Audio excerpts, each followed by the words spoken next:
Stop! Stop à la blémophobie. Comment avoir confiance en soi sans avoir peur du regard des autres? Je fais cette vidéo en réponse à Gachalune et Emma qui m'ont laissé un commentaire sous la vidéo de la blémophobie que j'ai pu faire avant. Ces deux personnes m'ont dit que lorsqu'elles devaient parler devant un public, parler devant leurs camarades de classe par exemple, elles étaient vraiment angoissées et elles avaient beaucoup de mal. Et dans cette vidéo, je vais vraiment les aider, elles, mais aussi toutes les personnes qui sont comme elles, et comme je l'étais avant, blémophobes, et qui ont peur du regard des autres. Juste avant de passer à cette vidéo, je vous laisse, hop, mettre un petit pouce bleu si le contenu de cette vidéo vous plaît, et vous abonner à la chaîne si ce n'est pas fait, bien entendu.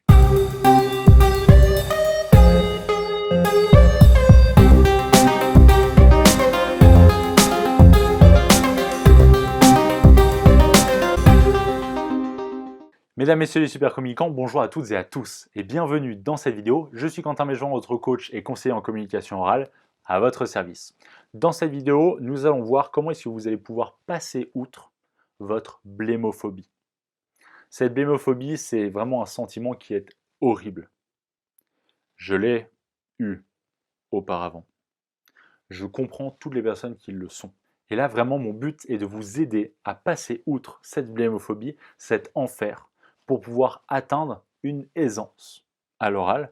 Alors, pas demain, pas après-demain, mais vraiment travailler petit à petit pour développer cette aisance et cette confiance en vous. Tout le monde peut avoir confiance en soi, j'en suis convaincu. Et vous allez l'avoir. Ça, c'est clair et net. Je vous invite tout d'abord à faire la liste des domaines dans lesquels vous êtes bon, dans lesquels vous êtes talentueux, dans lesquels vous avez de l'aisance. C'est très important. Pour avoir confiance en soi, il faut se rendre compte des forces et de l'aisance qu'on a dans certains domaines. Et là, vous allez me dire, mais Quentin, c'est pas de ça dont on parle. Moi, c'est mes faiblesses, c'est là où je suis moins bon. Effectivement, on peut parler aussi de ça. Et justement, à propos de ça, deuxième chose, réalisez que toutes ces personnes qui vous inspirent, toutes ces personnes qui peuvent aussi même vous faire perdre confiance en vous, elles ont des faiblesses aussi. Et vous savez quoi? Ça, c'est sûr et certain. Dans un domaine dans lequel vous êtes très bon, cette personne-là qui vous inspire, ou cette personne qui vous fait perdre confiance en vous, elle est moins talentueuse que vous. Ça, j'en suis sûr et certain qu'il y a au moins un domaine dans lequel c'est le cas. Peut-être que vous êtes mal à l'aise devant une audience. Très bien, ça arrive, c'était mon cas auparavant, et je l'accepte. Mais peut-être que, je prends un exemple, vous êtes très bon en ski de descente. Et vous en faites de décembre jusqu'à, je donne un exemple, peut-être avril, tous les week-ends, tous les week-ends, tous les week-ends. Et vous aimez, vous adorez ce que vous faites. De samedi à dimanche, vous faites ça toute la journée, tous les week-ends pendant quelques mois de l'année. Et vous adorez ce que vous faites. Vous avez un sentiment incroyable, vous êtes épanoui. Génial. Servez-vous de ce sentiment d'épanouissement lorsque vous êtes mal à l'aise, lorsque vous n'êtes pas à fond, vous n'avez pas vraiment confiance en vous devant une audience. Dites-vous, ce sentiment d'épanouissement-là, il faut qu'il m'aide à passer outre ce sentiment de malaise. Pourquoi? Nous ne pouvons pas être bons et excellents dans tous les domaines qui existent. C'est impossible. Nous avons toutes et tous des faiblesses, mais surtout, nous avons toutes et tous des forces. Et nous devons réaliser quelles sont ces forces, quelles sont nos forces. Donc ce que je vous invite à faire, c'est d'utiliser ces forces à bon escient et au maximum. Peut-être que vous êtes en train actuellement de faire, je donne un exemple, un bachelor en marketing digital. Très bien.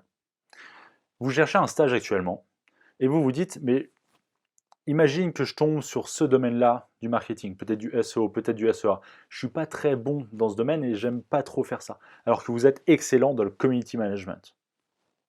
Parfait. Cherchez un stage dans le community management.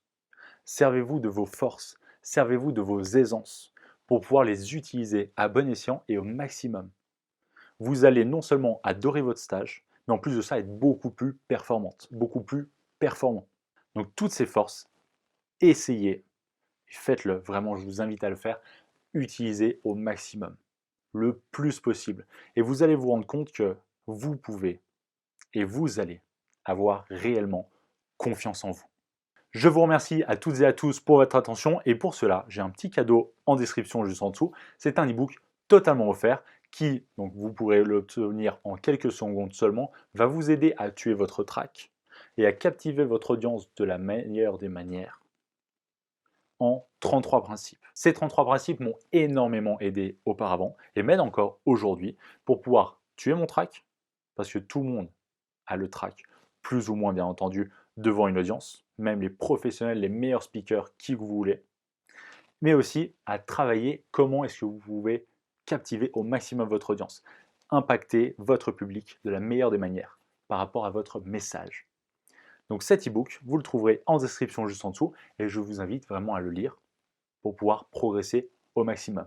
Cette vidéo est terminée, je vous souhaite une excellente fin de journée, une excellente fin de semaine et souvenez-vous, gardez-le en tête, vous êtes bien plus forte, bien plus fort que vous ne le pensez.